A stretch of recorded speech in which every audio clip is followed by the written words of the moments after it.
kulanti wacan oo wanaagsan daawadayaal ku soo dhawaada wararkii iyo warbixinadii kala duwanaa oo aad ka daawan jirteen Somali News TV. Warbixintan idin haynana waxay markaasi ku saabsan tahay wasiir Cawad oo ka hadlay Cunaqabateynta Hubka ee mudada dheer Saran Somalia. Wasiirka arrimaha dibadda ee Soomaaliya Axmed Ciise Cawad ayaa sheegay in golaha guud ee qaramada midoobay ay dawladdiisa curdanka ah ay tallaabooyin muuqda ka qaaday la dagaalanka kooxda Al-Shabaab. Cawad waxa uu ugu baaqay qaramada midoobay in laga qaado Cunaqabateynta Hubka ee mudada dheer Soomaaliya saaran. Waxa uu yiri qaadista Cunaqabateynta Hubka waxa ay sare u qaadi doontaa dagaalka aynu kula jirno Al-Shabaabka xagjirka ah oo awoodda xoojinta dagaalka ay u suurtagelin karto in ciidamada Soomaaliya ay gacan sare yeeshaan, ayuu yiri wasiir Cawad oo ku hadlayay magaca madaxweynaha Soomaaliya. Dhinaca kale wasiir Cawad ayaa waxa uu sheegay in dadka da'da yar aysan ku biiraynin Al-Shabaab isla markaasina aragtida Al-Shabaab ay aad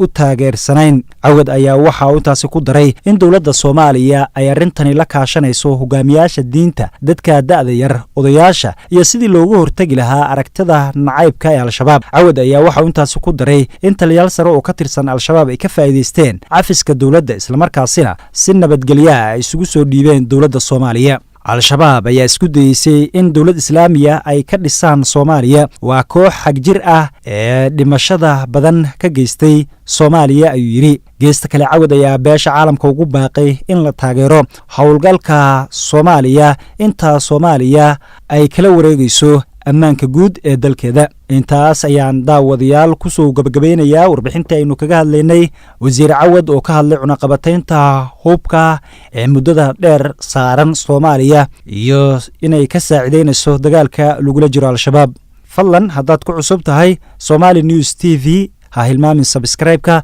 si aad ula socotid wararkeena iyo warbixinadeena dambe.